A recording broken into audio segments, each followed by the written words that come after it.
Premier ലീഗിലെ മോശം പ്രകടനത്തിന് പിന്നാലെയാണ് ഇറ്റാലിയൻ പരിശീലകൻ എൻസോ മരേസ്കയെ ചെൽസി പുറത്താക്കിയത്.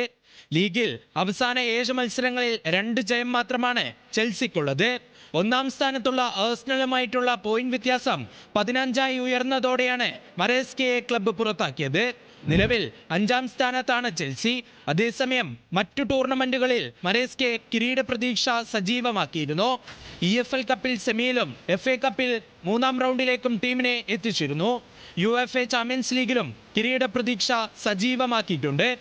2024-ൽ 5 വർഷത്തെ കരാറിൽ ചെൽസിയിലെത്തിയ മരേസ്ക ആദ്യ സീസണിൽ 2 കിരീടങ്ങളാണ് ക്ലബിനെ നേടിക്കൊടുത്തത്.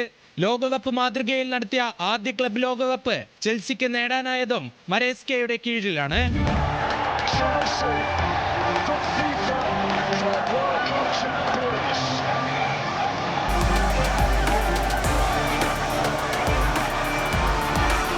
പ്രീമിയർ ലീഗിലെ ബോൺമൗത്തിനെതിരായ മത്സരത്തിന് പിന്നാലെ മാനേജ്മെന്റിനെതിരെ മരേസ്ക തുറന്നടിച്ചിരുന്നു.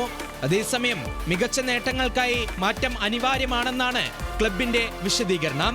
ക്ലബ് ഉടമകൾ മാറിയെങ്കിലും അബ്രാമോവിച്ചിന്റെ കാലത്തെ പരിശീലകരെ മാറ്റിക്കൊണ്ടിരിക്കുന്ന സ്ഥിരം ശൈലി ചെൽസി മറന്നിട്ടില്ലെന്ന സൂചനയാണ് എൻസോ മരേസ്കയുടെ പുറത്താക്കൽ.